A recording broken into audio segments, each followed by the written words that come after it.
کہ سنگت میں توصیف احمد کے تیار کردہ آستان عالیہ قادریہ رفیقیہ میں حاضر ہیں، اور یہ ہمارے سلسلے کی، ہمارے مرشد کریم کی نظر عنایت ہے اور فیضان نظر ہے کہ انہوں نے ان کی نگاہ پاک سے، نگاہ فیض سے انہوں نے یہاں پر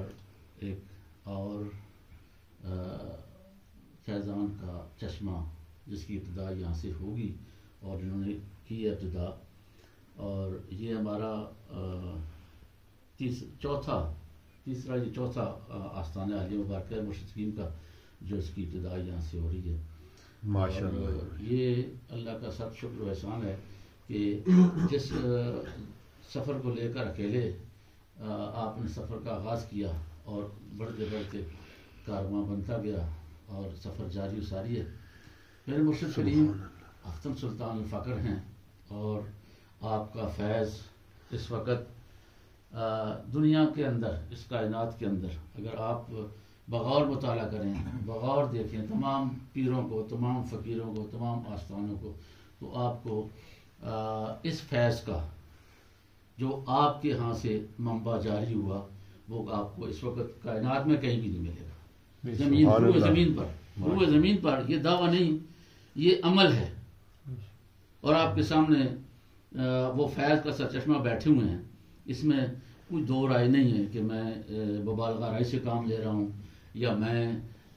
آپ کے سامنے آپ کی تعریف فرما کر رہا ہوں، یا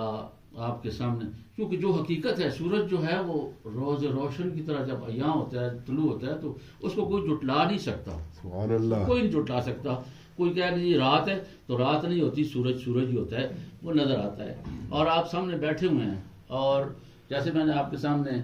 آیت مبارکہ پڑھی کہ اللہ ولی الذین آمنوا یخرجهم من الظلمات الی النور، اللہ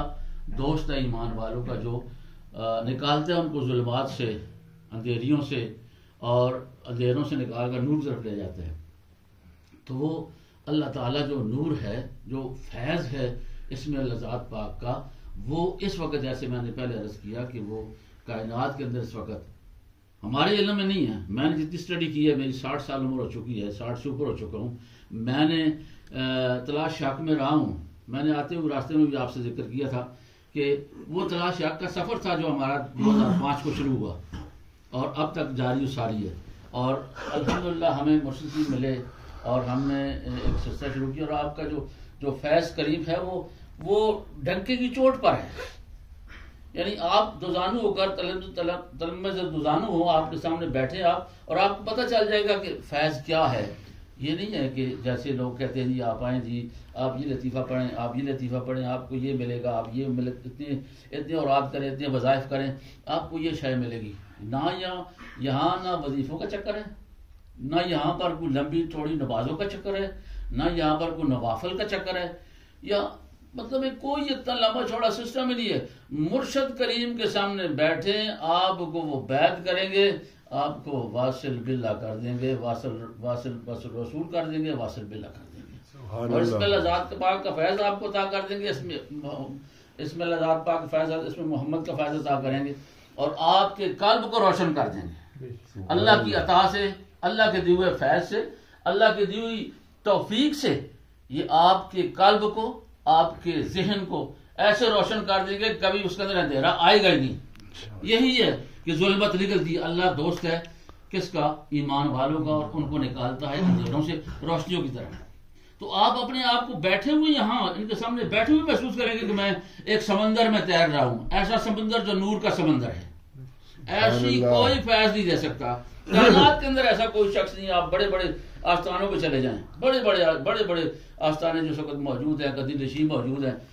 ٹھیک ہے، آپ کو فیض دیں گے، وہ آپ کا تزکیہ کریں گے، آپ کا تصفیہ کریں گے، تزکیہ نفس ہوگا، تزکیہ قلب ہوگا، سارا کچھ ہوگا، لیکن وقت گزرنے کے ساتھ ساتھ، لیکن یہاں پر دیر لگتی نہیں ہے، تستی بارگاہ رسالت مآب میں پہنچا کر آپ کو پیش کر دیا جاتا ہے، اور آپ کے سینے کو روشن کر دیا جاتا ہے، اور یہ وہ فیض ہے جو نبی صلی اللہ علیہ وسلم کے سینہ مبارک کا فیض ہے، یہ سروری فیض ہے، سروری قادری کا فیض ہے، اور یہ فیض اتنا سریع الاثر ہے، اتنا تیز ہے کہ آپ اگر سوچیں نا کوئی بھی کام سوچیں کہ ایسا ہو جائے تو وہ ایسے ہو جاتا ہے. جیسے مرشد پاک کے، ہمارے مرشد پاک تھے دادا مرشد، وہ فرمایا کرتے تھے کہ میں بندہ قادر دا وچ دریا رحمت دے تردا، میں بندہ قادر دا وچ دریا رحمت دے تردا، دل میرے وچ اللہ تے ذکر و سیدھا کردا، دل میرے وچ اللہ ذکر و سیدھا کردا تے بسم اللہ میری کون برابر ہویا فضل خدا دا، میں رفیق قادر دا ہو کے قادر کردا. اب کیا ہے کہ وہ کون کیوں ہو جاتی ہے؟ کون اس لیے ہو جاتی ہے کہ وہ سراپا اللہ کی ذات کا مظہر ہو جاتا ہے. جیسے داتا گنج بخش کے مزار کے اوپر لکھا ہوا اب بھی موجود ہے، خواجہ معین چشتی اجمیری جب اٹھے تھے، آپ چلا کش ہو کر اٹھے تھے تو آپ نے اٹھتے ہی کہا تھا کہ گنج بخش فیض عالم مظہر نور خدا،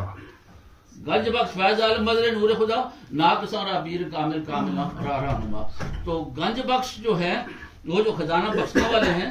حضرت داتا گنج بخش مظہر نور خدا، وہ مظہر نور خدا کیا ہیں؟ وہ مظہر نور خدا یہی ہے کہ آپ کے قلب کے اندر اللہ کے نور کا تجلیات کا اثر ہو جاتا ہے، اللہ کے نور کے تجلیات کا ڈیرا ہو جاتا ہے، اور پھر آپ بظاہر یہاں چلتے پھرتے نظر آتے ہیں لیکن آپ کے تعلقات کہاں تک ہوتے ہیں اس کا آپ سوچ بھی نہیں سکتے. اور وہ چشم زدن میں جو فیض دیتے ہیں وہ ہمارے سامنے یہ عظیم ہستی بیٹھی ہوئی ہے، جو جن کے مد مقابل اس وقت میں نے کائنات کا کہا ہے ضرور زمین کے اوپر کوئی بھی نہیں ہے. اگر آپ کو کوئی ہے ایسا بندہ تو ہم نے بے شمار دفعہ فیس بک پہ بھی دیا ہے کہ کوئی ہے